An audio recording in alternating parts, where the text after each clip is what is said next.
Un fantasma recorre Latinoamérica. El fantasma del comunismo.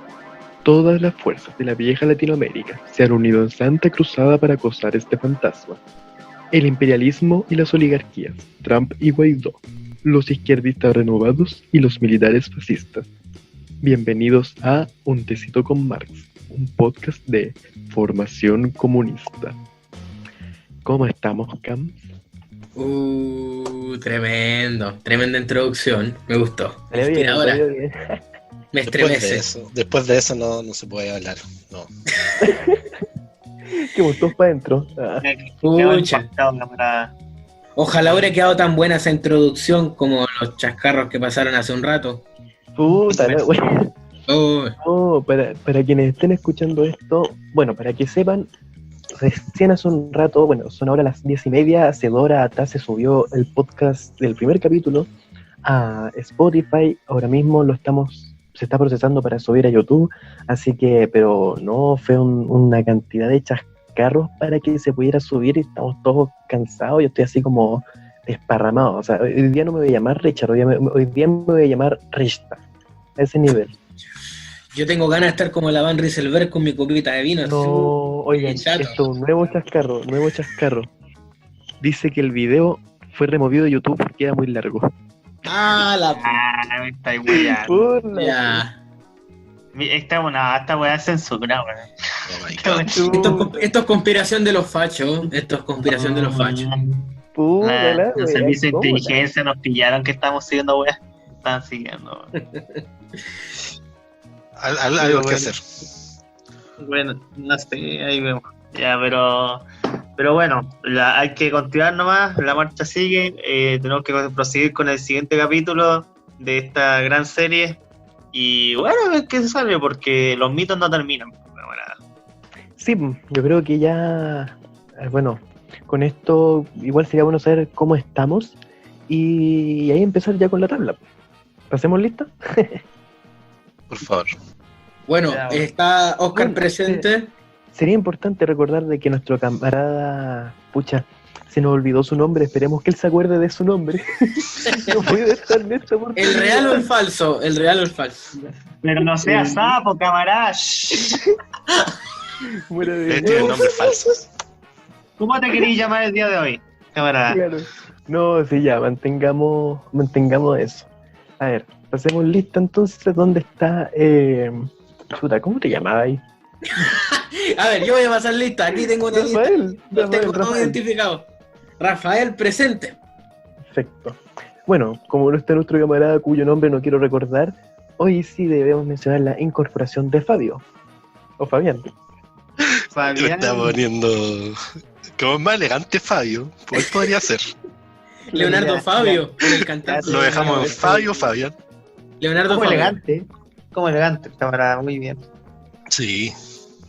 Bueno, acá Oscar presente también. Y el Richardo. Richardo.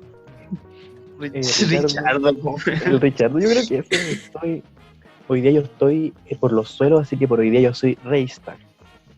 Mierda. Así de mal estoy. Ya te voy a llamar Ricardo. Richardo. Pero Ricardo bueno. Lago. Sí, voy a Ricardo Lago. Y depende de cómo se porte. ¿Qué tan izquierdista renovado es? Le ponemos Lagos Verdes. Claro. Qué ofensa. No pasemos al terreno de la ofensa ya, por favor. Sí, eso ya es mucho. De la Me va a bailar denigración. cueca. Ya está bueno con lo que estamos viviendo con la porquería de problemas técnicos, así que no hay que agregar otra tragedia más. Sí. Pero bueno. Entonces, camaradas, ¿de qué vamos a hablar el día de hoy? Primer punto de la tabla. Matanzas de narcos. Chucha. Empezamos fuerte. Sí, tenso el tema. Esto escaló terrible brígido. Es que el tema es que nosotros los marxistas hemos matado a narcos desde antes que existiera el marxismo, ¿cachai? Ese es el tema. Brígido. Entonces lo que más se remonta en la historia, desde la época de la caída del Imperio Romano, desde esa época nosotros ya estábamos asesinando anarquistas. Ese es el problema. Porque somos demasiado autoritarios. Pucha, eso no. salimos de mano. Antes de tener poder alguno, ya estábamos matando narcos. Exacto. Es que según el intelectual Huerta Soto, el socialismo existe desde el Imperio Romano. De hecho, el Imperio Romano, según estos libertarios, cayeron por el socialismo. Exacto, eran socialistas. Pucha, mira, este podcast es socialista, por eso falló también, pues te das cuenta. Por eso no lo dejaron subir. Por eso fracasó, por eso la conexión falló antes, mira, ¿te das cuenta? No pasa por querer todo gratis y no pagar una plataforma decente. Claro. No, pero bueno. Un momento. El tema del anarquismo igual es súper denso porque a nivel histórico hay que tomar muchas fuentes, hay que nutrirse mucho y hay que estudiar mucho el tema. Pero hay como una discusión general y una cosa cortita que quiero decir, porque estamos entre rojos y negros tirándonos ahí ladrillos y piedrazos de, no, es que ustedes mataron a no sé qué, no, pero es que como si fueran, no sé, discusiones, como si fueran muertos del siglo XXI. Son conflictos que ocurrieron en otra época, en una época muy delicada, muy, muy peligrosa. La Guerra Civil Española es solo una de las tantas que hubo, y que en realidad entre anarquistas y comunistas tirándose las culpas mutuamente de no, que tú eres el traidor, no, tú eres el traidor, eso no resuelve nada al fin y al cabo.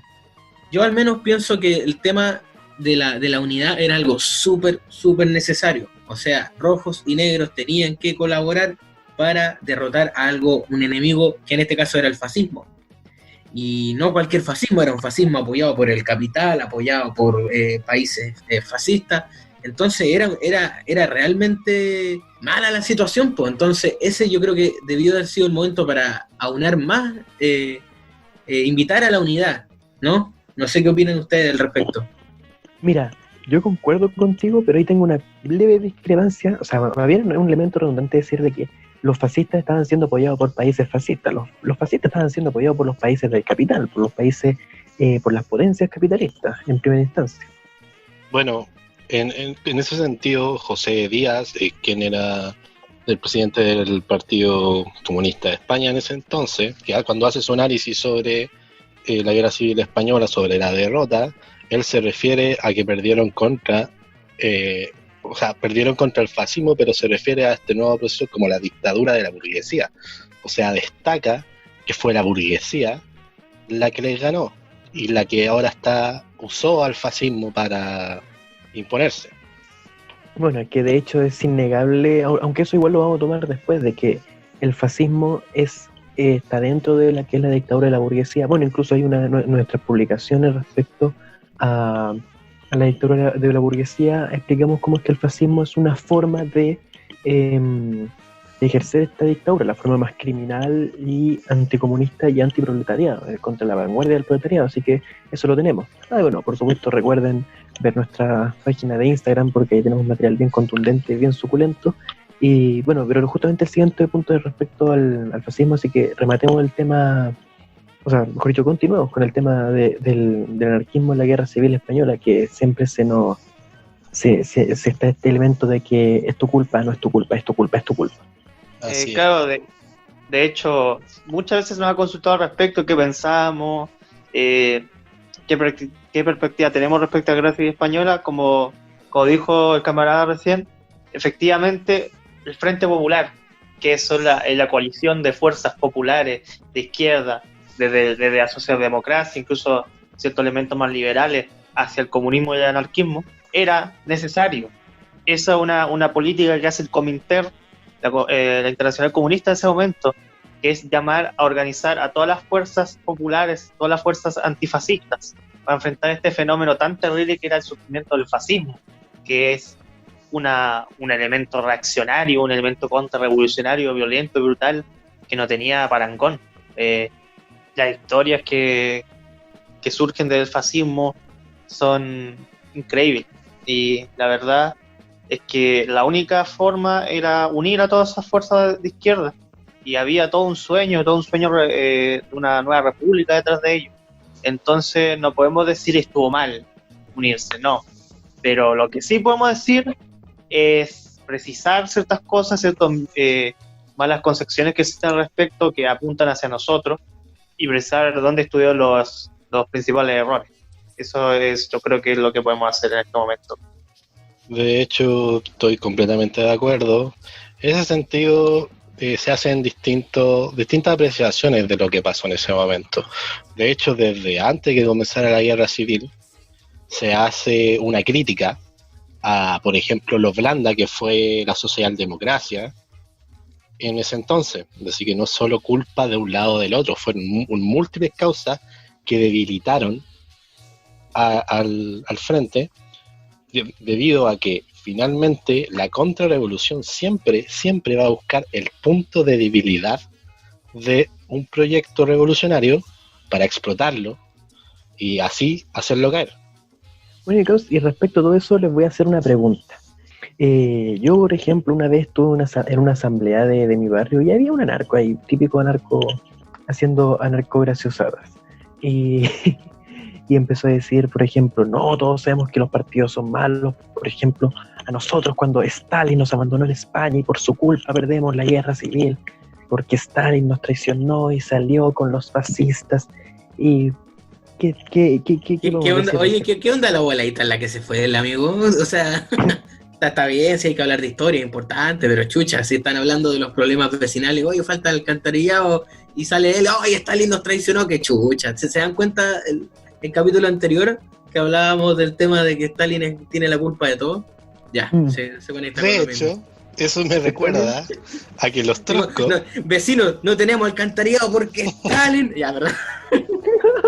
De hecho, los troscos son uno de los que más explotan la guerra civil española, diciendo que prácticamente fue ni siquiera, como dicen los anarquistas, que lo abandonaron. Por ejemplo, no, para los troscos fue planificado, o sea, por alguna razón dejó que el fascismo avanzara por Europa y no sé dónde ven la conveniencia de eso para Stalin y la URSS, que después se iba a enfrentar con el nazifascismo, pero para ellos fue como una planificación desde Moscú.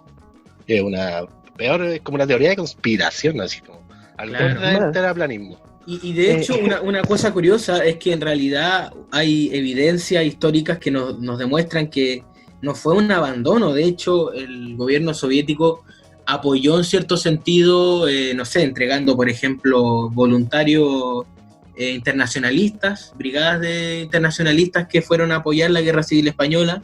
O sea, hay más de una anécdota de un soviético en algún escuadrón, en algún batallón en particular, apoyando también el proceso. No fueron uno o dos, fueron varios. Y también apoyo de recursos, o sea, algunas armas que se utilizaron, tengo entendido, y aquí me pueden desmentir si es cierto o no, pero también había armamento soviético dentro del bando republicano, entonces tampoco era como que los dejaron abandonados a su suerte. Claro, camarada, no es así como anecdótico que hubiera armamento soviético. Una gran base del armamento republicano era soviético. Los soviéticos se derrocharon en apoyar al bando republicano, al Frente Popular, y recibió un gran agradecimiento al respecto. Pero claro, no es solo con armas que se gana la guerra. Hay muchas, porque aparte, las grandes potencias de la burguesía fascista, que era Italia y Alemania, estaban apoyando al otro bando. Entonces, tendríamos que ver otro tipo de factores que llevaron a esta derrota.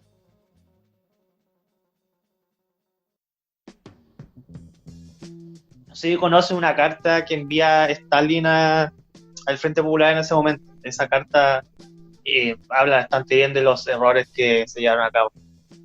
Cuéntanos más sobre esa carta, camarada. Bueno, esa carta se la escribe creo que era Largo Caballero, uno de los políticos esenciales del Frente Popular. En esa carta, Stalin les dice muy claro que no pueden copiar y pegar lo que pasó en la Unión Soviética, obviamente, pero también le dice cosas muy importantes como que, siendo España un país agrario, no pueden dejar abandonados a los campesinos. Algo que también se dio, que se centraran netamente en las ciudades y no daban suficiente papel a los campesinos. También hay otros problemas, el problema de la pequeña burguesía, los comerciantes, porque la burguesía, o sea, no solamente existe la gran burguesía, también existe la llamada pequeña burguesía, los pequeños comerciantes o medianos comerciantes inclusive, medianos empresarios, que pueden ser mucho más cercanos a las fuerzas populares o a la Fuerza de Liberación Nacional que a la alta burguesía. Y en ese sentido, lo que había recomendado Stalin fue, déjenlos tranquilos por el momento, obviamente, ya, pero después van a ver qué hacen, pero déjenlos tranquilos, porque si no van a apoyar al fascismo.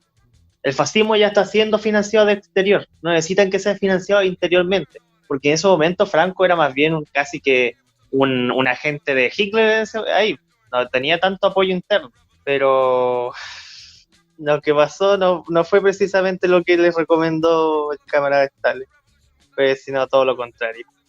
Bueno, en ese momento pasaron exactamente como usted dice del campesinado, que era muy importante en España. Uno de los grandes errores que cometió el anarquismo fue irse contra la iglesia, pero no solo la iglesia en sí, sino el cristianismo en su totalidad para una población que era altamente creyente. Entonces, llega después Franco casi como un liberador de esta herejía. ¿Qué hace eso? Perder a una parte esencial de la lucha. De hecho, fue un grave error queriendo quemar iglesias, queriendo pasar exactamente a darle todo lo que necesita el fascismo, porque el fascismo se alimenta de ese tipo de cosas. Precisamente por ahí va el tema, cuando un grupo de revolucionarios comete actos muy, muy incorrectos metodológicamente hablando.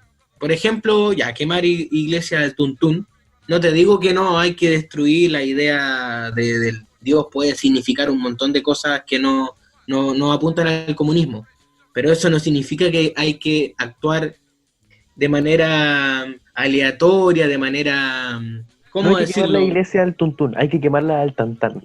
Exactamente, me quitaste las palabras de la boca, porque si no, tú le regalas en bandeja, y no solamente a la pequeña burguesía, tú estás quitando un montón de personas potencialmente que pueden apoyar a la revolución, que pueden apoyar a tu causa, pero que si actúas de manera incorrecta, toda esa gente, y de todo, comerciantes, campesinos, gente creyente, gente religiosa, se la regaláis en bandeja al fascismo. Y eso pasa mucho. Es más, uno no tiene por qué pensar de que es bueno quemar, o sea, cuando dije que hay que quemar la iglesia al tantán, era una forma de decir nomás, no hay que ir quemando porque sí los edificios que representen la ideología de otra época, a menos que de verdad sea un elemento muy, muy nefasto. O sea, por ejemplo, en Alemania el Reichstag era insostenible, tenía que ser destruido, porque tenía ya una carga demasiado, contextualmente, que implicaba demasiado el poder fascista en Alemania, entonces tenían que sacarlo de ahí. Pero no cualquier edificio de por sí tiene que ser demolido. E incluso, bueno, la verdad es que esto no sé si sea verdad porque no encontré la fuente, pero se dice por ahí de que una vez que estaba Lenin con Trotsky, creo que en Inglaterra, y Trotsky le decía, todo esto hay que quemarlo, y Lenin le decía, voy weón. ¿Cómo vamos a quemar pero cuando puede caer en las manos del proletariado? ¿Con esas palabras se las digo? En esas palabras, voy weón. Pero eso se sabía, porque Trotsky es weón. Pero eso se va a ver en otro capítulo. Exacto. En ese sentido, uno siempre debe considerar, bajo incluso la tercera ley de la dialéctica materialista, negación de la negación, que uno recoge lo del pasado para construir el futuro, de tal forma que uno puede eliminar cualidades de la iglesia, es decir, quizás su uso como era netamente una sociedad anterior, y que éstas puedan pertenecer a la comunidad, que incluso fue lo que se hizo en la Comuna de París en primera instancia. No se va a eliminar de un tajo a la religión, menos en países, o sea, para que hablar, por ejemplo, la Unión Soviética, en donde era altísima el porcentaje de población creyente. No podéis sacar de cuaje la religión en ningún caso.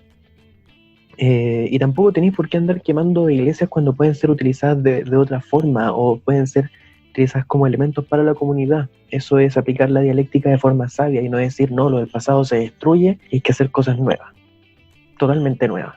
Uno también puede aprender de lo del pasado. Respecto al tema de la iglesia, cabe destacar que la gran mayoría de los países socialistas, para abordar el tema de Dios, lo que ellos hacían no era quemar las iglesias. Ellos atacaban a Dios, pero desde el punto de vista educativo, o sea, fortaleciendo el tema de la ciencia. ojo, sin dejar de lado el tema igual de promover el libre pensamiento y la libertad de culto. Sin embargo, si en el seno de la sociedad, si ellos buscaban fomentar el marxismo-leninismo y la ciencia, lo hacían a través de la educación y no quemando iglesias. Y así se puede combatir el mismo oscurantismo. Claro, eso sería como la verdadera separación de la iglesia del Estado, no como la que vivimos en nuestros supuestos estados laicos, donde hay un grupo de burgueses conservadores y que siguen intentando hacer la unión de ambos elementos. De todas maneras, yo creo que es, al menos especialmente para nosotros en Latinoamérica, por ejemplo, es muy importante aprender de estos errores, porque en Latinoamérica también tenemos una población increíblemente creyente, y por eso han surgido respuestas como la teología de la liberación, por ejemplo, o el mismo chavismo, que tiene mucho apoyo de la población cristiana, que es un elemento que no hay que abandonar. ¿Por qué? Porque tenemos el caso como el Pastor Soto o otros seres horribles. Un engendro. No, terrible. Infraseres. Que están buscando acaparar a todo esto en base a la derecha, al discurso fascista, etcétera. Entonces es algo que hay que siempre tener en consideración. Si al final muchos de los más creyentes, todos, al menos en nuestra familia, mis papás son ambos creyentes, no al borde de ir a la iglesia todos los domingos, pero sí son creyentes. Entonces si yo me pongo a quemar una iglesia, que me van a recibir con agua bendita cuando llegue. Eso es algo que tenemos que dejar en claro. Esas peleas por ciertos modos de creencia o por cosas individuales, personales, no tienen ningún sentido. El obrero que es cristiano sigue siendo un compañero en nuestra lucha y no podemos entregárselo al fascismo. Lo que tenemos que procurar es que no se dejen embaucar por un burgués que utilice sus creencias para manipular. Eso es lo más importante. Así es. Bueno, camaradas, yo creo que igual tenemos que decir la verdad, que la primera bala que rompió esta alianza fue disparada por los anarquistas. Y en este sentido, estos grupos tendrán que hacer su respectiva autocrítica. Que efectivamente, cuando se tomaron ese edificio de Telefónica y dispararon contra los comunistas, fue ahí donde hubo un gran debacle que los fascistas supieron aprovechar. Porque las balas ya no eran contra los fascistas, sino que eran desde los anarquistas hacia los comunistas y la respuesta respectiva de los comunistas. Lamentablemente así es, camarada. De hecho, hubo un motivo, como usted dijo delante, las armas por sí solas no ganan la revolución. Y uno de las críticas, mayores críticas que se hace, que hubo un momento en que se necesitaba una milicia realmente fuerte para poder hacerle frente a la contrarrevolución. De hecho, los mejores elementos del ejército profesional del ejército fascista habían vuelto a España y fueron un punto muy importante en la victoria. Se requería un centralismo para hacerles frente. Ellos estaban en África en ese momento y volvieron exclusivamente para pelear contra el bando republicano. Entonces, en un momento que requería de verdad, por último hubiese sido momentáneo, como decimos, una alianza temporal, que requería el mayor esfuerzo para ganarle al fascismo, prefirieron continuar con la revolución para ellos, que es como la forma, solamente haber colectivizado todo y mantenerlo mágicamente, en vez de combatir la contrarrevolución. Bueno, camarada, respecto a lo que dijeron, igual sería un poco necesario aclarar a qué torre telefónica nos referimos, porque si no me imagino a comunistas y anarquistas agarrándose a balazos y a patadas en el trasero en la torre telefónica acá de Plaza Dignidad. No, pues camarada, Telefónica es una empresa española, ya. El imperialismo llegó hasta acá en su momento. No se llamaba Movistar en ese momento. Claro, camarada. Se sabe. Pero ahí estaba WOM, ¿no? Estaba WOM. Pero eran... WOM estaba apoyando al bando republicano, haciendo su propaganda. A ver, espera, un momento, hay que abrir un debate dentro del debate. ¿WOM era facho o era republicano? A ver. estaba dentro de los republicanos para pasar la información a los fascistas. Ese era el tema. Claro, como en la vida real. La quinta columna de Wong. Ya, se cierra el debate. Continuamos con el otro, gracias. Me parece. Sí, era necesario. O sea, yo sé lo de Telefónica, no soy. Por favor, aquí todos somos camaradas de formación, así que. Pero había que dejar claro este detalle para quien nos escucha. Y yo creo que ahora sería bueno pasar a retroceder un poco en el tiempo hacia la época de la Revolución Socialista en Rusia y los magnovistas. ¿Qué pasó con eso? Bueno, al respecto, claro, ahí está el Ejército Negro, que es una de las experiencias anarquistas, que curiosamente era un ejército con su respectivo comandante y sí había cierta autoridad, pero bueno, es una experiencia anarquista de todos modos, en el cual siempre se le culpa a los bolcheviques de haber sido quienes los asesinaron, que los traicionaron. Pero bueno, yo acá tengo un punto de unión con los compañeros anarquistas que nos une el odio hacia León Trotsky. Porque fue Trotsky el que desobedeció a Lenin, y él mismo lo escribe así. Que además lo escribe en un texto que se llama Estalinismo y Bolchevismo, en el cual dice que a pesar de que Lenin le propuso que hagan un plebiscito en Ucrania para definir si los anarquistas deben tener un territorio ahí, con permiso del pueblo o no, Trotsky desobedece eso. Y de hecho, existe una batalla en la cual Trotsky manda a fusilar a 5.000 magnovistas de una. Eso es orden de León Trotsky, que ha sido tan defendido por la burguesía inclusive. Es un buen dato, pero lo más divertido es que al final son muchas veces los trotskistas los que creen que Trotsky era como en contra de la autoridad, en contra del terror, exacto, el buena onda. No, porque la segunda idea de Jesús. El que se porta WOM. Exacto. No, por cierto, este podcast no está siendo financiado por WOM. En ningún caso. En ningún caso, aclaración. Se ha mencionado mucho la empresa. Mucho menos por Telefónica, que estábamos hablando. Está siendo financiado por Huawei. Prosiga, por favor. Tampoco está siendo financiado por Huawei, ojalá. Ojalá, si nos quieren mandar un par de loquitas. Kim Jong-un, mándate ahí. Maduro, por favor. Maduro, sí. Pero bueno, o sea que es interesante porque claro, Trotsky es como el gallo que va ahí a tratar como un pétalo de una rosa a sus adversarios, y Stalin es que llega ahí como Rambo agarrando a culetazos y ya quizás quema a sus enemigos, con un martillo de guerra llega, ¡pah!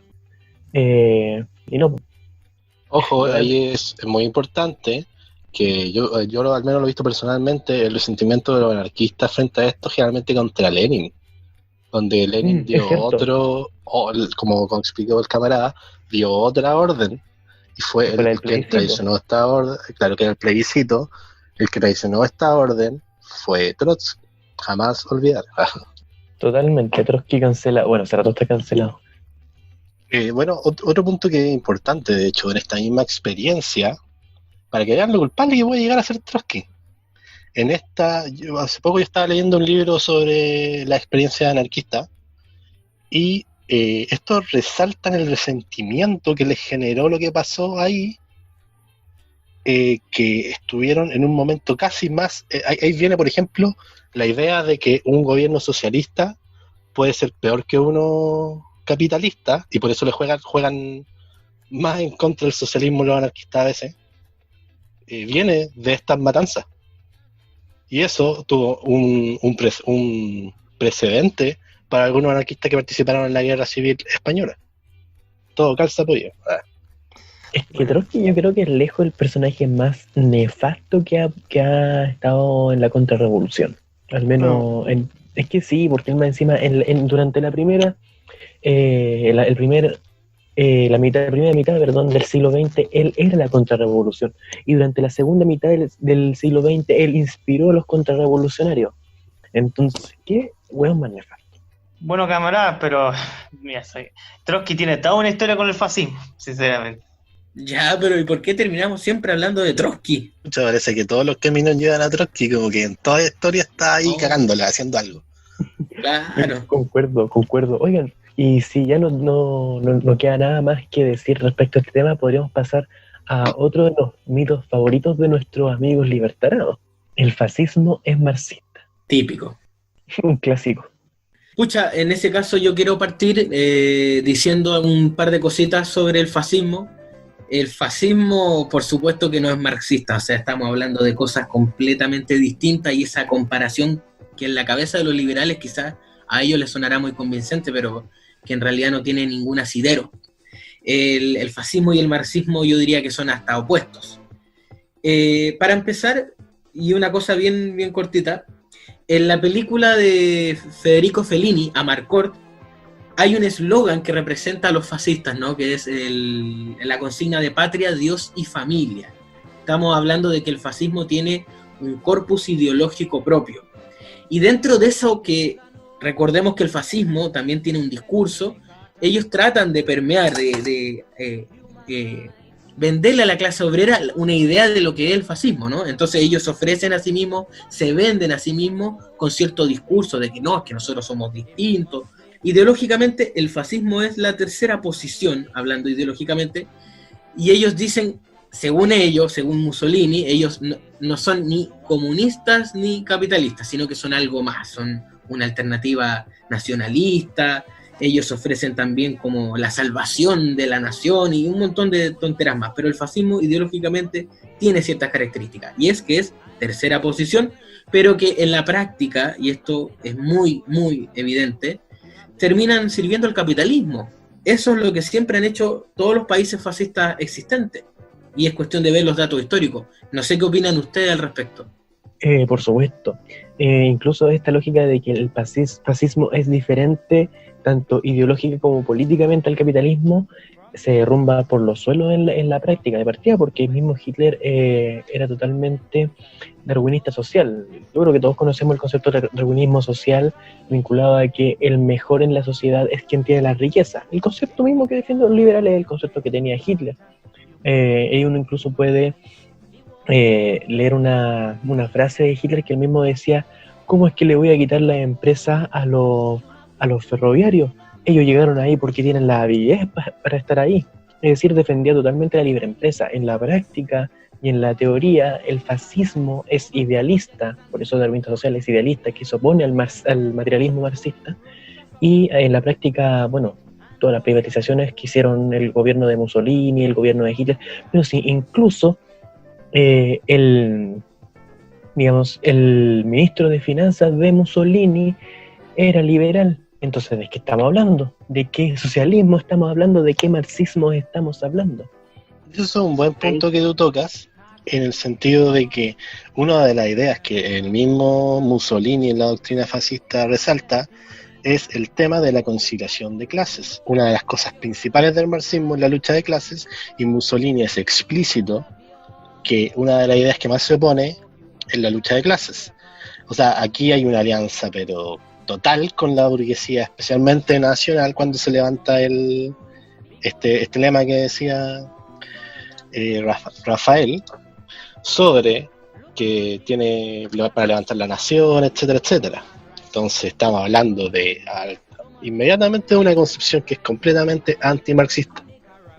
Ojo, aquí incluso tengo una cita que va al meollo del asunto, que es de Mussolini, el año 1923, segundo Congreso de la Cámara de Comercio Internacional de Roma.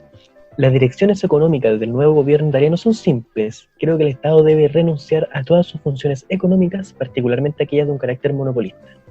La fuente la voy a dejar va a estar en la descripción, pero de aquí quiero que me digan qué socialismo viene de esto. ¿Qué es, o sea, en la cabeza de qué liberal eso es socialismo? O sea, eso es el sueño húmedo de todos los liberales. Pero camarada, si en el nombre dice nacionalsocialismo, no veo cómo puede equivocarse.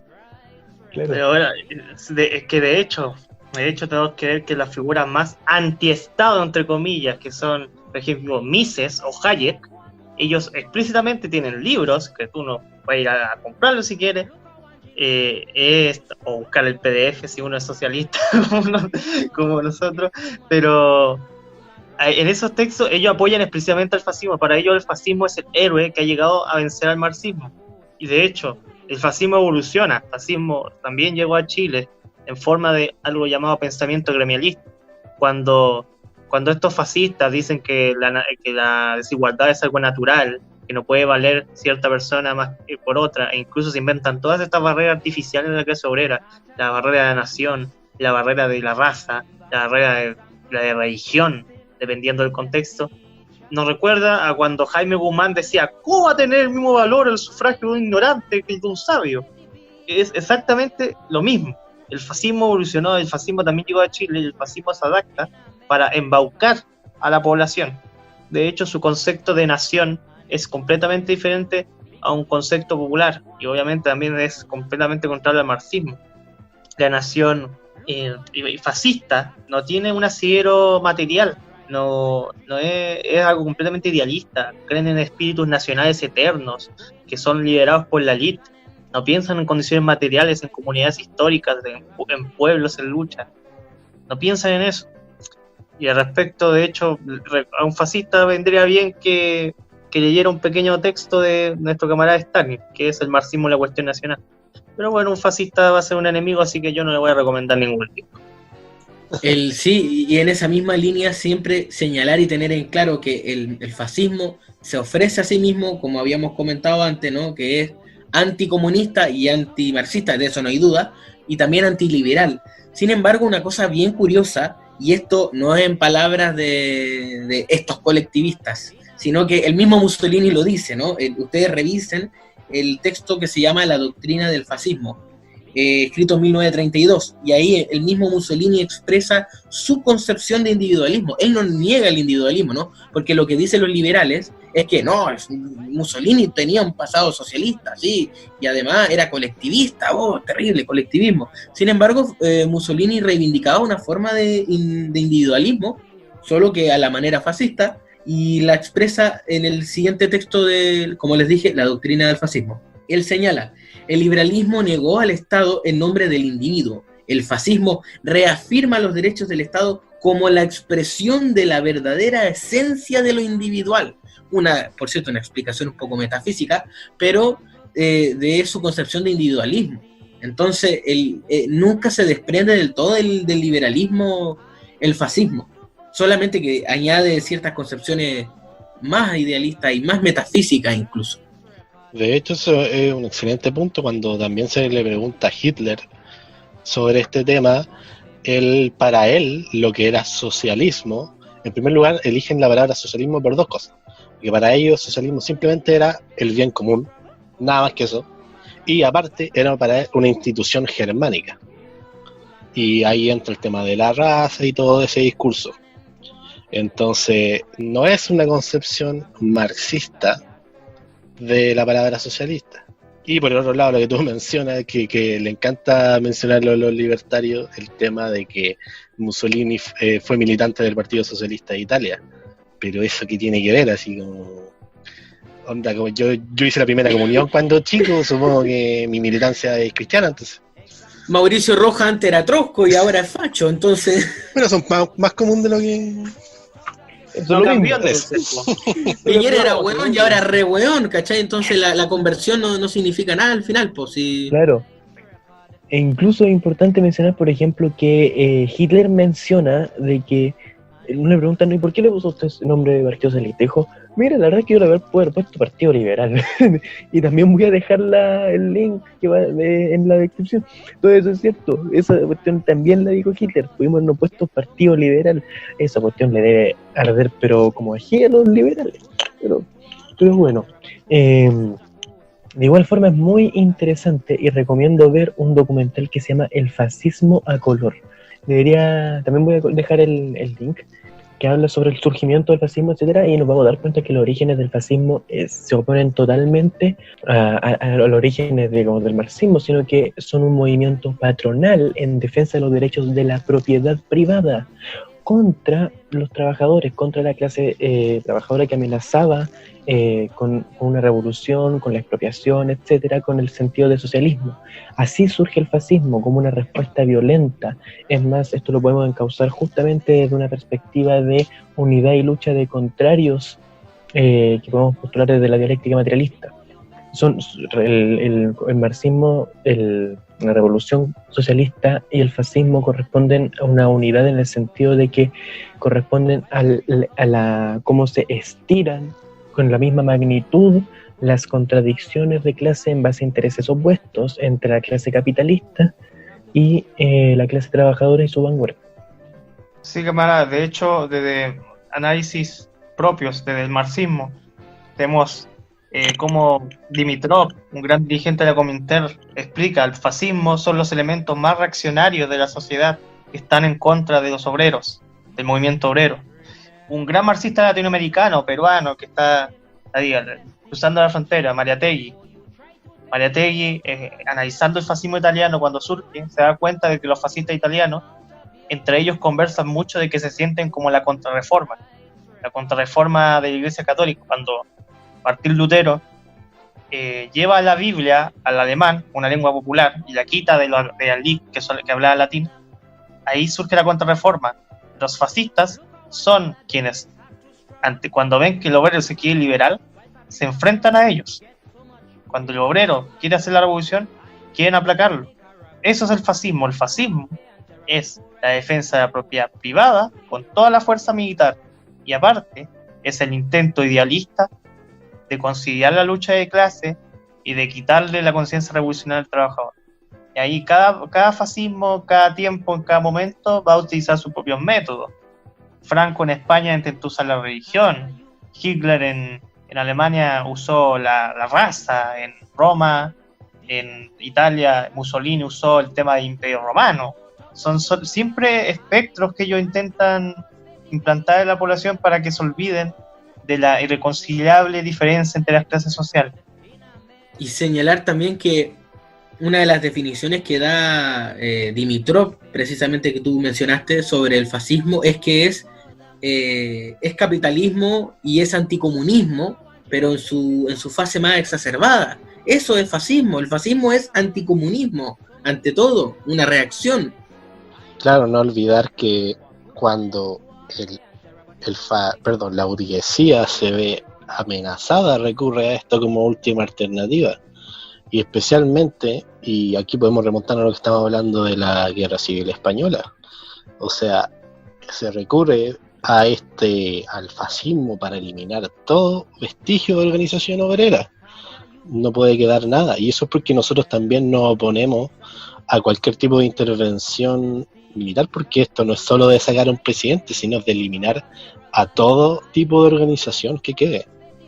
Pero ya hablamos mucho del aspecto ideológico, pero en lo económico concretamente, ustedes, por ejemplo, sabían que en la Alemania de Hitler hay un paper muy interesante, está en inglés lamentablemente, pero que se puede entender, que señala que hubo una cantidad de privatizaciones muy importantes realizadas durante el Tercer Reich, y una de las instituciones más afectadas fueron los bancos. O sea, los bancos fueron privatizados en grandes cantidades en Alemania. Algunos pensaron que los nazis, como hicieron una o dos expropiaciones, pensaron que eso era como algo estatista, colectivista, pero no. Claro, en algunos casos habían expropiaciones a judíos adinerados para dársela a alemanes adinerados, pero en realidad no había mucha diferencia y no hay una concepción de clase muy, ¿cómo decirlo?, profunda. Bueno, y según estos liberales, si Hitler es socialista, bueno, entonces digamos lo siguiente: Hitler es el único socialista que se le ocurre andar privatizando weá. Bueno, además de Ricardo Lagos. En el caso que sea socialista. Bueno, Bachelet igual le sigue ahí, pero bueno, camaradas, vamos a cerrar este tema, porque creo que lo más claro es que el concepto de privatización fue inventado en la Alemania nazi, porque Hitler no quería llamarle desnacionalización, solamente para no sacarse esa mascarilla del país, de la nación, mientras al mismo tiempo oprimía a todo el pueblo alemán. Quizás ahí muchos de los prejuicios que pueden surgir y vincular al socialismo con el fascismo puede ser de la interpretación que se le da al famoso pacto Ribbentrop-Molotov. ¿Qué podemos hablar de eso?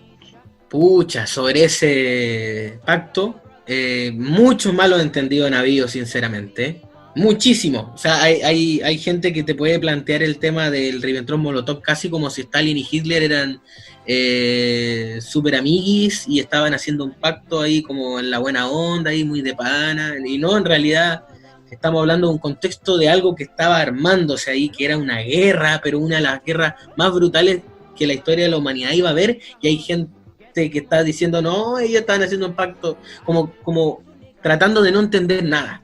En realidad es bastante problemático, ¿no? Pero en 1939 efectivamente se firmó el pacto Ribbentrop-Molotov, ¿no? Entre Alemania y la Unión Soviética. Y siempre es curioso, ¿no? En internet y los fachos, pero sobre todo los fachos, hay gente más confundida ideológicamente que a veces rebota esas tonteras, pero los fachos sobre todo lo impulsan, de que, se hizo este pacto entre la URSS y Alemania, y eso es casi como si hubieran sido amigos, colaboradores, son ideologías cercanas, como dice algún documental ahí, con matices solamente, con pequeños matices, cosa que es completamente falsa. Pero quiero mencionar así muy rápidamente que antes de ese pacto, en 1939, antes de que la guerra estallara, se hicieron a lo menos 12 pactos más con la Alemania nazi. ¿Y con qué países, por ejemplo? Miren, les voy a mencionar. El pacto de las 4 potencias, Reino Unido, Francia e Italia participaron en este. Esto estamos hablando antes de 1939. De hecho, todos los pactos que les digo, de los 12 pactos, fueron entre 1933 y 1939.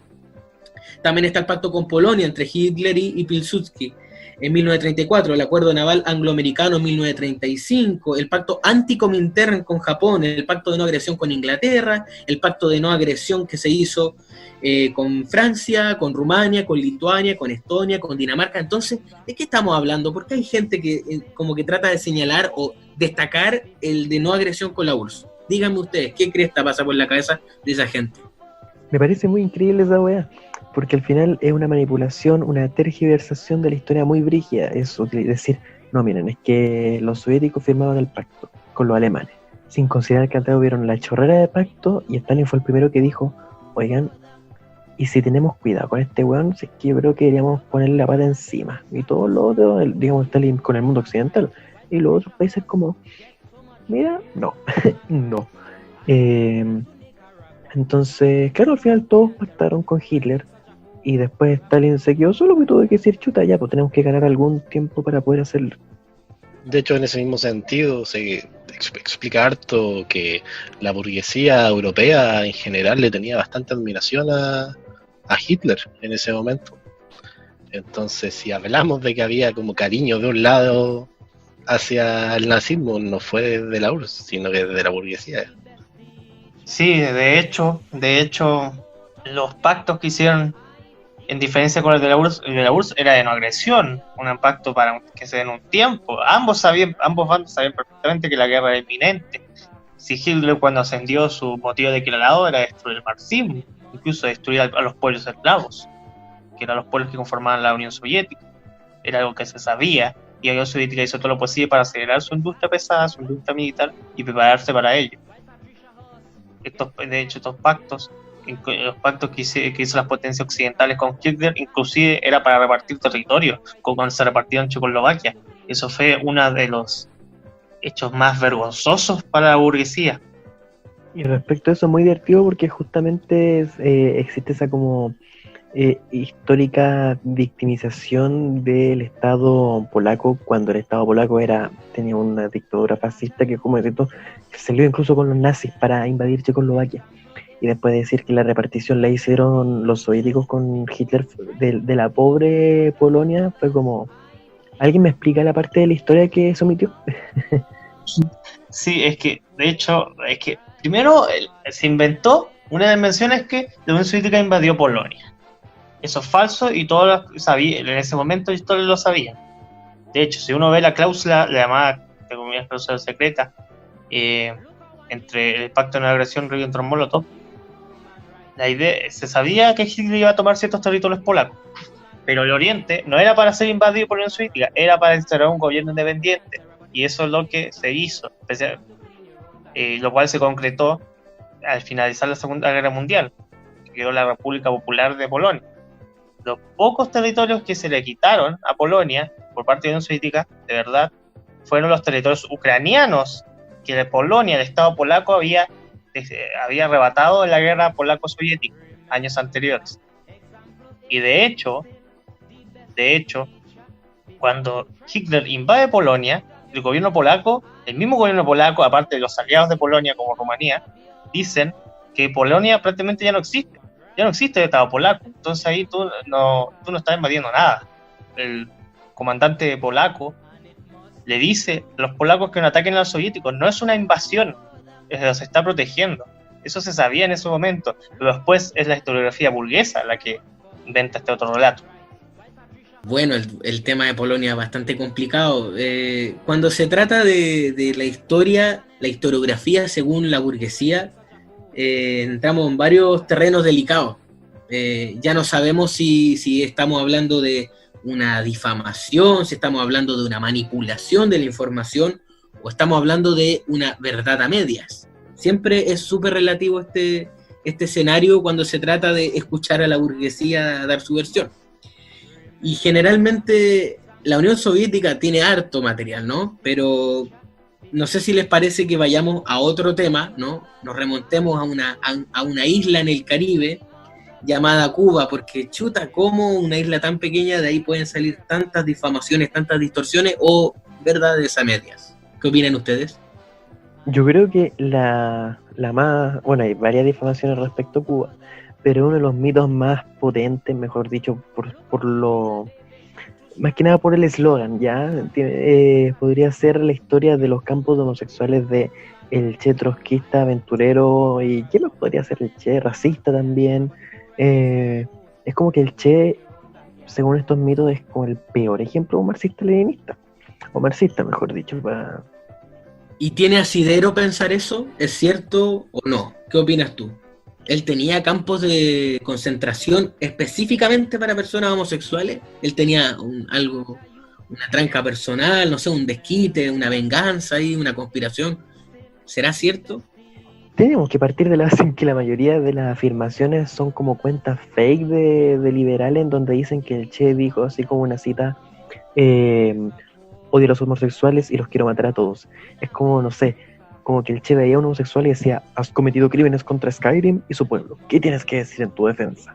Era más o menos como esa la lógica que tienen los liberales respecto al Che, pero debajo de eso no hay verdadera evidencia respecto a esto. Eso podría decir yo. Bueno, dentro de este mito está... lo más importante hay que saber es que, bueno, estaba... En realidad, lo que se refiere con campos de concentración es lo que se llamaban las unidades militares de ayuda a la producción, que fueron campos de trabajo en donde quienes no podían, por diversos motivos, hacer el servicio militar obligatorio, porque se requerían en ese momento para el ataque inminente de la contrarrevolución, miles y miles de hombres, se crearon estos campos. Y esto fue entre 1965 y 1968. ¿Quién nos dice esto? El Che Guevara ya a esta altura ni siquiera estaba en Cuba, si no me equivoco. De hecho, estaba peleando en el Congo y posteriormente muere en Bolivia. O sea, aquí el Che Guevara no tiene ningún pito que tocar. Pucha, pero respecto al Che, varias cosas han dicho. Esa es solo una, por cierto. Y lo del racismo también. El racismo es una cuestión que se le ha acusado y en realidad es bien desfasada la información, ¿no? Es como sacada de contexto, pero de una manera brutal. ¿Alguien sabe algo al respecto de ese supuesto racismo? Bueno, si uno revisa las fuentes directas de lo que dijo el Che Guevara, y no esos artículos de Infobae que uno encuentra por ahí, uno al final encuentra que en sus viajes en motocicleta él tiene una referencia que se puede considerar racista. Pero esto, y él aclara que es un periodo antes de ser revolucionario. O sea, el que aquí no haya dicho alguna barbaridad antes de que le caiga la conciencia de clase, que tire la primera piedra. Y después, al contrario, él se redime completamente porque va a pelear por la liberación africana. Y a propósito, alguna vez habremos estado conversando y tú hiciste un comentario de que, bueno, de partida no hay ninguna raíz y asidero bibliográfico que pueda decir de que el Che haya hecho un comentario homofóbico. Solo mencionó, por lo que tú me contaste, una vez respecto a los homosexuales que podría ser un diario de motocicleta y fue como un comentario ni siquiera haciendo una opinión. Claro, esto lo que suele... Él cuenta una historia que está en un bar, si no me equivoco, en donde le pegan a alguien por ser homosexual. Y creo que él se refiere como degenerado a esa persona. Algo que para la época era muy común, ya que se relaciona con, en ese tiempo para la OMS y todo, era considerada una enfermedad, que no nos salgamos del contexto. Bueno, pero curiosamente todas estas frases como que tratan de sacar de contexto al Che también no entienden que hay que entender que en esa misma época la ciencia, los intelectuales, gran cantidad de políticos también pensaban eso. Entonces también iban a influenciar a mucha gente a pensar así. El mismo presidente de los Estados Unidos, Richard Nixon, en algunas conversaciones privadas que tenía, él comentaba sobre la homosexualidad muy escandalizado, muy horrorizado, casi con y esto no es broma, él pensaba como que existía una especie de conspiración de los comunistas y los homosexuales para destruir a Estados Unidos, para traerlo a la decadencia. De hecho, el mismo Nixon teorizaba que el imperio griego y el imperio romano cayeron por culpa de la homosexualidad, ¿no? Por lo que él veía que era algo decadente, aberrante. Y esa mentalidad de mierda, si bien Nixon es uno de los presidentes de Estados Unidos más fumados que he visto, así pensaba mucha gente. Tenía unas teorías, pero más o menos ahí bien charchas, sobre la homosexualidad. Y comentarios de políticos de distintos espectros políticos. Entonces, enfocarse en el Che y tratarlo homofóbico es como esta gente que quiere cancelar a Aristóteles porque es misógino. Chucha, ¿y quién en esa época no era misógino? En la época del Imperio griego, donde básicamente era una sociedad esclavista, una sociedad bastante patriarcal, por cierto, que estaba por sobre los esclavos y también distintas personas. Entonces, ¿de qué estamos hablando? El anacronismo, no caigamos en análisis anacrónico. Claro, sí, de hecho, es muy fácil sacar los trapitos al sol de hace tantos años. Nosotros no estamos, cuando reivindicamos a Che Guevara, lo reivindicamos como revolucionario, como comunista. Nunca hemos reivindicado esa parte de él. Y a diferencia de la burguesía de los sectores reaccionarios y los sectores de derecha, nosotros con los avances científicos, los comunistas, hemos dejado atrás todo dejo de homofobia, o todo dejo de algún tipo de discriminación. En cambio, ellos mantienen esa misma mentalidad hasta los días de hoy. De hecho, yo creo que estos relatos que ellos inventan o exageran son una forma de querer desviar la atención de su propia discriminación, de su propio odio hacia la clase trabajadora por condiciones tan básicas como la sexualidad. De hecho, eso que menciona aquí Rafael, dice como que esta mentalidad que tenía Nixon, pero es exactamente la misma mentalidad que tienen personajes nefastos como Laje sobre el tema del marxismo cultural y que a través de la lucha LGBT se está intentando meter, pero por debajito el marxismo. Es exactamente la misma teoría, y son estos mismos personajes quienes para quitar la lucha que tienen en el LGBT, para quitarle la relación con el comunismo de cualquier forma que adquiera un carácter revolucionario, empiezan a inventar estas citas y este tipo de cosas para alejar. De hecho, uno de los reportajes que yo vi, que iban a campus a molestar a la gente así como, oye, ¿qué sabes tú del Che Guevara? Y es como, no, buena persona, ¿sabías tú que mató no sé cuántos homosexuales? Y es como, ¿cachai? Vais con una cita falsa a meterle una idea en la cabeza para que cada vez que la persona diga comunismo, tú digas, no señor, eso no va. Totalmente. Incluso es importante también considerar algo que es muy básico en el análisis histórico respecto a personajes, etcétera, que es desde nuestra perspectiva, digo, que es la dialéctica. No podemos analizar la historia sin comprender sus contradicciones en base a condiciones materiales. Si nosotros somos dialécticos materialistas, es porque tenemos esa visión de que sabemos de que cronológicamente va a existir una contradicción, que eso es bueno porque por algo la historia está en un desarrollo en donde lo menos avanzado es superado por lo más avanzado. Comprendiendo esta base, sabemos de que van a haber elementos que debemos negar, nuevamente, tercera ley de la dialéctica, negación de la negación, debemos negar de los revolucionarios anteriores, errores propios de sus condiciones materiales, y los aspectos más revolucionarios, más avanzados, son los que debemos rescatarlos y ocuparlos en nuestra práctica. Ojo, es muy importante, ligado a esto, decir que Fidel Castro mismo, años después, asume toda la responsabilidad de lo que pasó en esto, porque recalcamos, estos no eran campos homosexuales, sino campos de trabajo para aquellos que no podían, o por a veces motivos no hacían el servicio militar. Y Fidel Castro explica que en esta época, por la mentalidad que tenían en la época, no consideraba que un homosexual era alguien apto para la arma. En este video también menciona que en ese momento tampoco se consideraba que las mujeres podían participar, para algunos, obviamente no para él, porque él mismo menciona que se dedicaron a armar regimientos de mujeres para que se den cuenta que una mujer podía ser tan buen soldado como un hombre. Entonces ahí mismo Fidel dice que gracias a la educación que lograron posteriormente, hoy en día Cuba es uno de los lados, como incluso a algunos le han dicho como casi un paraíso LGBT, donde hay un mayor respeto hacia los homosexuales en general. De hecho, también tengo entendido que las operaciones de transición de género son asistidas por el Estado en Cuba, y que en realidad nos dice algo, ¿no? Esta herencia de esta homofobia del Che Guevara que está ahí incrustada en Cuba no es cierta. No es cierta, y se muestra con hechos como esos que estás mencionando. Bueno, y otro tema que teníamos respecto a lo mismo, o sea, respecto a Cuba, son los millones y millones y millones de Fidel, los 4.344.500 millones, como $5 que tenía Fidel. ¿Qué podemos decir respecto a eso? La fortuna de Fidel es un tongo total. O sea, no podéis decirme que, bueno, en este caso la revista Forbes, qué revista más nefasta, decía que Fidel Castro es uno de los hombres más ricos del planeta. ¿Y qué se basaba para decir semejante afirmación?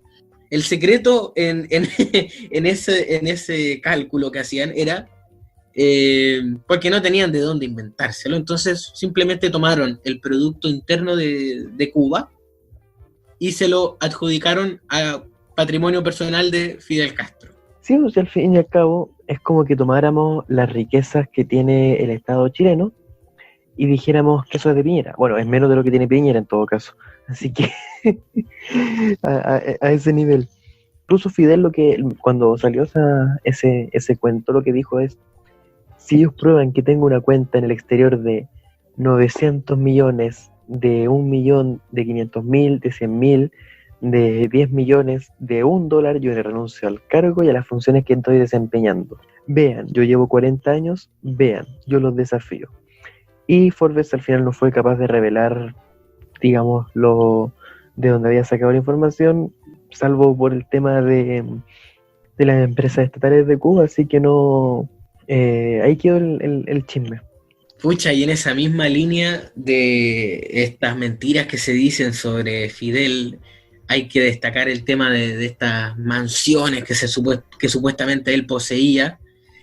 En realidad, claro, era una casa muy bonita, pero era una casa nomás. Pero entonces, ¿de dónde rayos sale este discurso que tenía un patrimonio así, pero enorme? Surgen de un supuesto guardaespaldas de Fidel. Pero lo curioso es que la prensa ofrece a este sujeto como la mano derecha de Fidel, así como el más cercano, ¿sí? Y saben que en realidad eso está bastante alejado de la realidad. No sé si ustedes conocían ese caso, ¿no? Pero mano derecha no tenía nada así. Por ejemplo, cuando Che estaba en un bote, ese bote no significa que fuera patrimonio de él. De hecho, podríamos considerar que eso era propiedad pública al considerarse que era parte de un edificio, por ejemplo, para recibir a invitados internacionales, a embajadores, diplomáticos, etc. Entonces, en esa misma lógica, claro, volvemos a eso de decir que Cuba le pertenece a Fidel y de que el Producto Interno Bruto le pertenece a Fidel, pero no es un gran argumento en realidad. ¿No has visto la mansión que tiene Piñera en la Alameda? Eso, tiene el medio patio además, pues. Tiene varios naranjos. A ver. Claro, en todo caso está buena la mansión. Una mansión estilo neoclásico, como digamos, tiene el patio de los naranjos bien bonito, enfrente era un antejardín gigante, medio ruidoso, sí, como que pasan hartos autos por la mitad del antejardín, pero gajes del oficio. Me imagino a Blumel así como el perro guardián, así con su platito de comida, con su casita, así, en la base de Piñera. Claro. Cuando entra un invitado a la casa de Piñera, Blumel, guau, guau, ladrando. Bueno, sí, los ojos, la cara que tiene Blumel a veces, como que los autos de la Alameda no le dejan dormir, quizás, no sé, debe ser complicado. Pero complicado. Bueno, la verdad es que no. De caviar, po. Sí. Oye, ¿qué chucha esa weá del mousse el mousse de pato? ¿Cómo es eso? ¿Me pueden explicar? Esas son Era cosas que yo ni paté de siquiera jabalí, una weá así. uno no puede ni mencionar a qué sabe eso. Como que está lejos de mi imaginario, así como... Yo pienso en un mousse de chocolate, es como lo más rico que me imagino. Yo cuando pienso en el paté de jabalí, lo más cercano que puedo pensar a esos patés de 500 Yanquiwe, pesos. marca Claro, Yanquiwe. Yanquiwe, así como... Por cierto, este espacio ha sido promocionado por Yanquiwe, Cecinas. Y bueno, jamás olvidar. Y WOM. Claro. Ya, a ver, chiquillos, es que realmente es complicado el tema de Fidel, pero en otra ocasión podríamos abordarlo en mayor profundidad, pero ahora yo creo que queda un último tema en la tabla, si la memoria no me falla, que es el tema de la caída de la URSS. Exacto, yo creo que la caída de la URSS es en la historia del socialismo el proceso más triste después de mi vida amorosa, pero eso es otra cosa que no vamos a hablar en este podcast. Por supuesto que no. Demasiado trágico, quedémonos con la caída de la URSS. Bueno, ahí en los dos tenemos nostalgia por la ex Unión Soviética o la ex polola. ¡Qué mal! No. Ya, mira, vamos, quizás en algún momento vamos a hacer algún podcast para problemas personales del camarada Richard. No. Pero ahora hablemos sobre la caída de la Unión Soviética, que más que una caída es una derrota, porque de hecho los liberales, los burgueses siempre dicen que el pueblo se liberó prácticamente, que ellos eran los que querían ellos, y eso es mentira. Cuando se hace un referéndum, cuando se hace un plebiscito para conservar la Unión Soviética, el 80% vota que sí. Eso ellos lo que quieren, y de hecho me acuerdo que en el podcast anterior hablamos del llamado Holodomor. Ucrania fue uno de los países donde más votación había a favor de mantener la Unión Soviética. Eso fue una traición, prácticamente un golpe de Estado de parte de Boris Yeltsin. Y de hecho... O sea, no prácticamente. De hecho, cuando pones tanques y bombardeas el Congreso, es un golpe de Estado. Bueno, sí, la verdad, sí. Sí, y no, con gente adentro. No hablamos con eufemismo. Es un golpe de Estado. Pero claro, la burguesía con bombo y platillo, celebrando la caída de la Unión Soviética, diciendo que era una vuelta a la libertad y todas esas cosas. Pero es completamente falso. Y de hecho la crisis social y económica que vino después no tiene nombre. O sea, el capitalismo destruyó todo lo que era en esos países. La catastroika le dicen. Bueno, incluso todo ese proceso los rusos le llaman la catastroika, a ese nivel, no la perestroika, la catastroika por la catástrofe económica y social en que se convirtió. Entonces, esas son las magnitudes de lo que estamos hablando, pero sería bueno ya, más que hablar de ese tema en particular, remontarnos en primera instancia a dónde se originó todo este derrumbe, que más bien sabemos que es una derrota, con lo que fueron las revoluciones de terciopelo, como se les dice, y con la supuesta hambre y pobreza que abundaba, muy entre comillas abundaba en la Unión Soviética, o eso dicen los liberales, que supuestamente fue lo que detonó la caída, que sabemos que no es así. Pero partamos con las revoluciones de terciopelo. Bueno, camarada, el concepto de revolución de terciopelo es un concepto de la burguesía, en el cual hablan de cómo cuando destruyeron el socialismo en los diversos países de la esfera socialista, supone que esas revoluciones, por así decirlo, que ellos llamaban que eran restauraciones capitalistas, eran de terciopelo, pues eran pacíficas, casi que salían con una pancarta a la calle y cayeron los tiranos. Pero la realidad no es nada parecido a eso. De hecho, el caso más emblemático quizás, aunque hay otros tantos, el de Rumanía y de Ceausescu. allá líder del socialismo rumano. Claro, una acotación, esa revolución de terciopelo no tenía nada, era una wea pero grosera y asquerosa, no sé si me permite explicarlo, yo sé a cuál te estás refiriendo, la masacre de Timisoara, ¿no? El Domenico Lo Zurdo, un historiador, también hace referencia a este episodio, donde él decía que los anticomunistas que estaban en contra del gobierno de Nicolae Ceausescu tomaron los cadáveres de las morgues que había en Timisoara y los llevaron a las calles y con cámara y todo empezaron a denunciar de que estos eran los muertos que el régimen de Ceausescu había asesinado. Y así se generó un tongo internacional tremendo, gigantesco, pero una brutalidad no vista al menos con tanta frecuencia. Entonces, ¿qué tiene de terciopelo este tipo de revoluciones, entre comillas? Pues, claro, grotesco es decir poco, la verdad. Y de hecho, un mismo director de la morgue de Timisoara afirmaba lo mismo. Y hay gente que dice que intenta decir que no, eso no es un montaje, pero no tiene ninguna prueba. Y de hecho, a Ceausescu, en ese día, lo toman rápidamente y lo van a fusilar al tiro para acabar de una vez con ese gobierno. Y así, bueno, no tiene nada que desear a otros violentistas fascistas o liberales, como puede ser Hong Kong hoy en día. Pero eso, la llamada revolución de terciopelo, siempre un relato de la burguesía para implantar la contrarrevolución en el socialismo. Y a propósito, ¿cómo murió Ceausescu? Asesinado por una camarilla de su propio ejército, de una camarilla de traidores, ¿no? Porque ahí habían infiltrados de distintos países. Habían agentes de Washington, de Moscú, de Tel Aviv. Él era el que moría cantando la Internacional, ¿o no? Sí, dicen que Ceausescu murió cantando la Internacional, con el puño alzado. Y también estaba Elena Ceausescu, otra camarada. Es súper importante en esto mismo recalcar, ya que tocamos un poquito Hong Kong, China, Tiananmen, también fue un intento de revolución de terciopelo, pero que no les salió. También, obviamente, tiene su mito, como está aquí la masacre de Timisoara.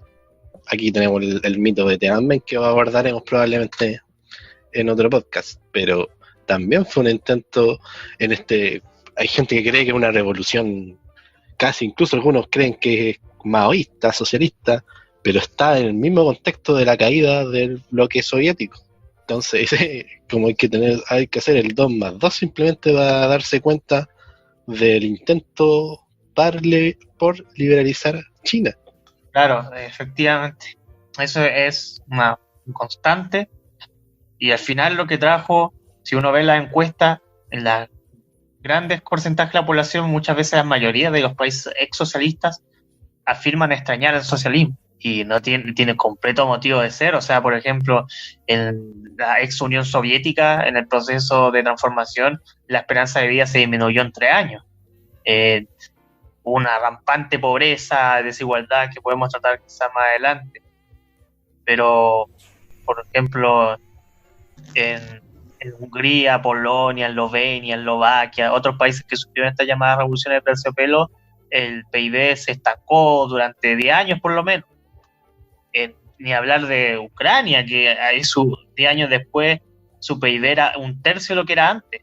Y aparte de la gran pobreza, de la destrucción de los salarios, son muchas cosas terribles que sucedieron, que el imperialismo les prometió cosas mejores y al final solamente trajo la miseria, una miseria que no habían conocido durante el socialismo. Wait. ¿Cómo es que los habitantes de los países ex socialistas pueden extrañar a la Unión Soviética, extrañar el socialismo, siendo que justamente se dice que el socialismo cayó por las hambrunas, por la pobreza, o eso también es puro cuento? Bueno, camarada, los datos de nuevo matan el relato. La verdad es que incluso la CIA tiene documentos en los cuales habla de cómo la Unión Soviética tenía mejor alimentación que ellos mismos, o tenemos cualquier cantidad de datos respecto a cómo el crecimiento económico de la Alemania del Este era mayor que la del Occidente, cómo la inflación es inexistente en los países socialistas, inflación que empiezan a conocer cuando llega el capitalismo, el nulo desempleo, todas esas cosas que podemos hablar mucho tiempo al respecto de los grandes logros que se conquistaron. La verdad es que el socialismo había sido algo muy beneficioso para esos países y hasta el día de hoy difícilmente se pueden recuperar de ello. Yo creo que hay uno de los datos más categóricos que hay para desmentir esa teoría, que ojo, incluso una teoría que se maneja muy a nivel de currículum y gente que incluso es seria. Por ejemplo, yo cuando estaba en el colegio tenía un profesor, un gallo bien simpático, incluso él se subía a la mesa de la sala, estaba medio loco, se subía a la mesa de la sala a decir que la única opción para la humanidad era el socialismo. Era un gallo bien simpático.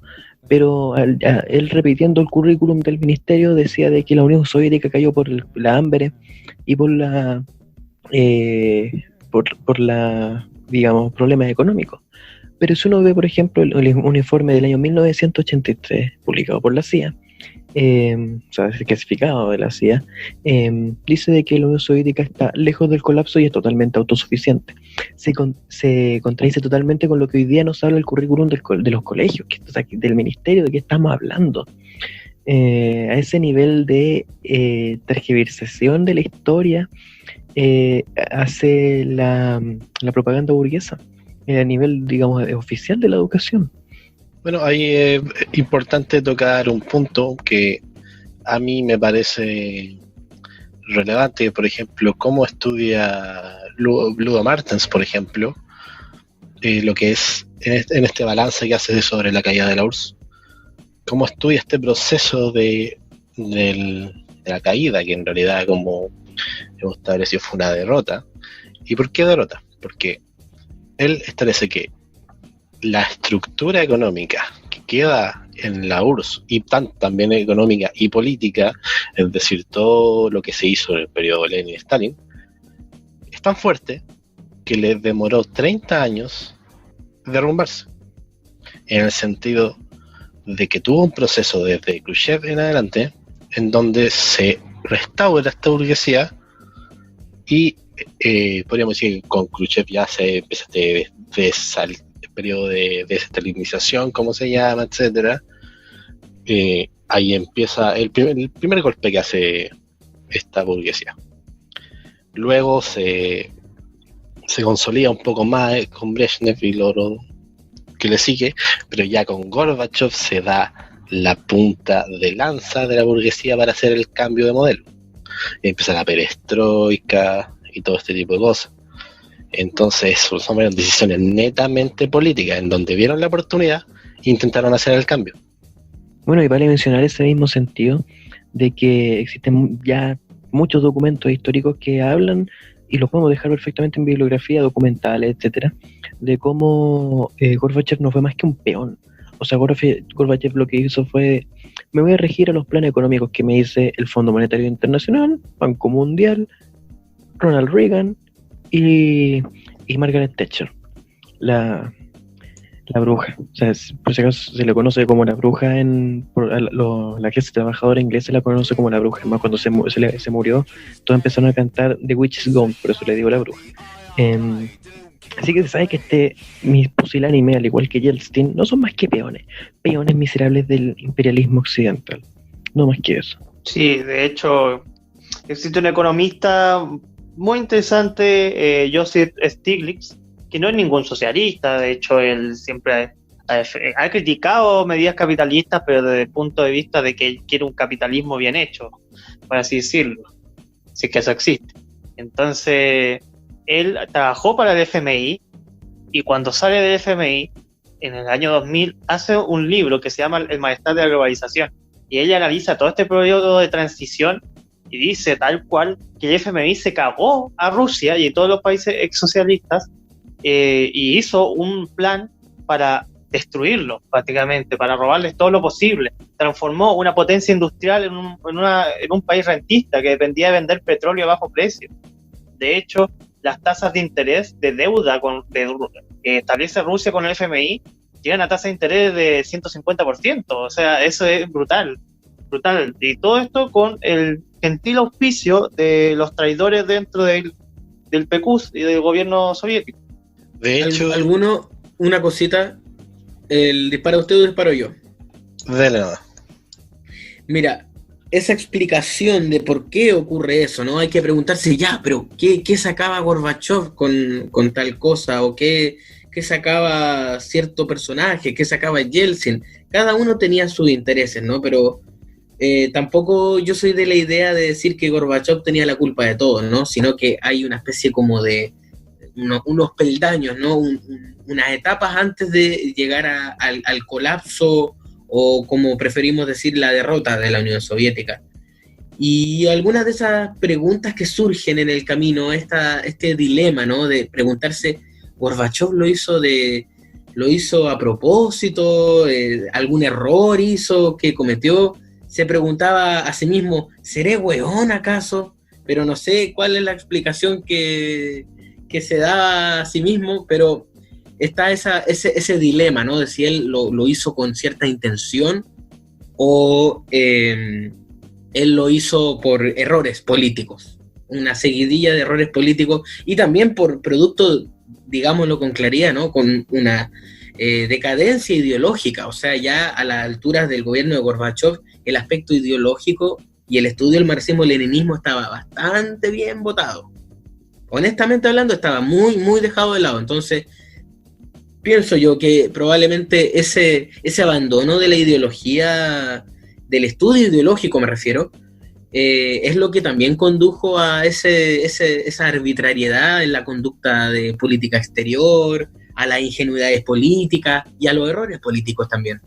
De hecho, camarada, ya que lo menciona, uno de las razones que Ludo Martens destaca como causa de esto es la cantidad enorme de muerte de cuadros políticos del partido en la Gran Guerra Patria.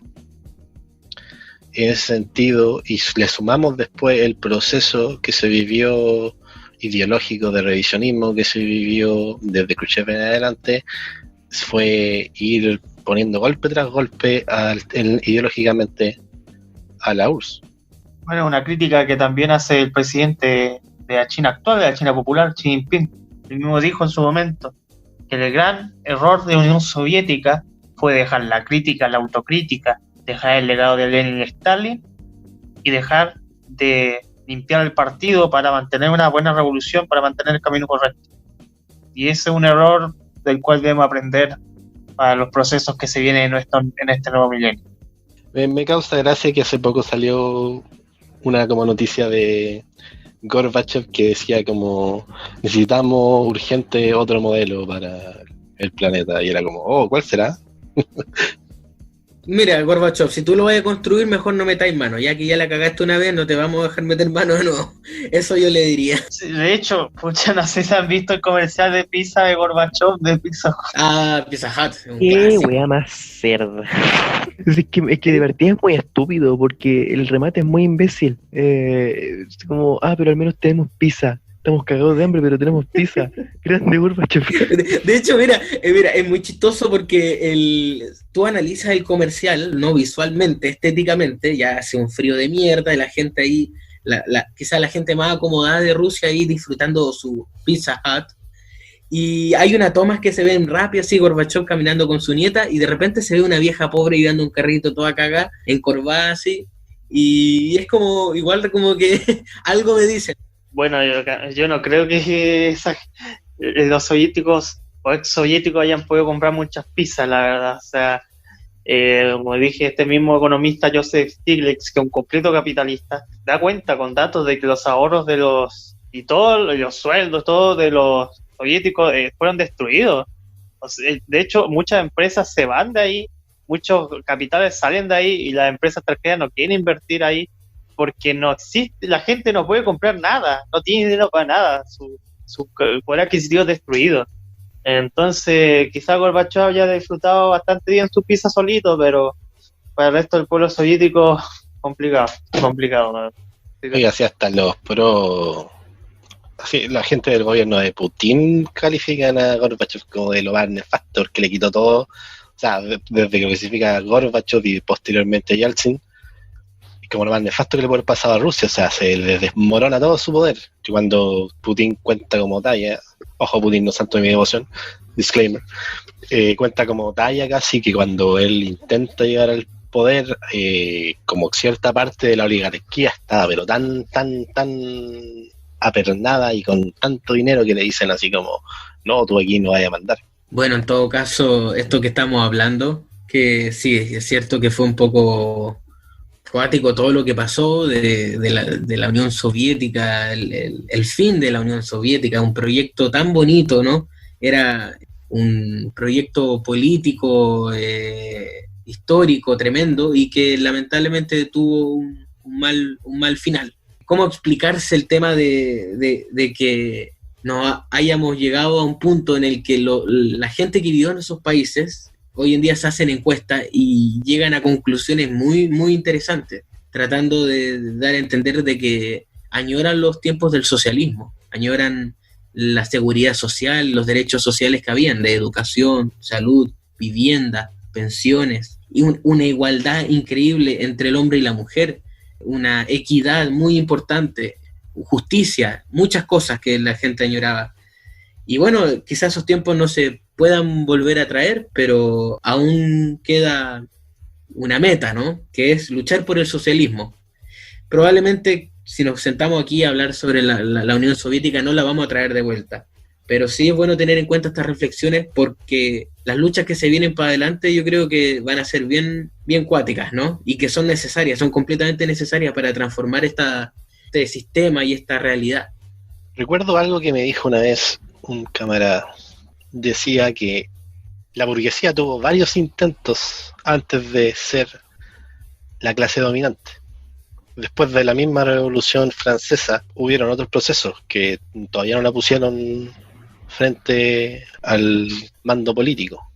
Lo mismo pasa con acá, no hay que considerarlo un fracaso posible. Al contrario, todavía tenemos al menos 5 experiencias vividas y coreando, y una que ahora ya le tiene a Estados Unidos al borde del llanto, que es China.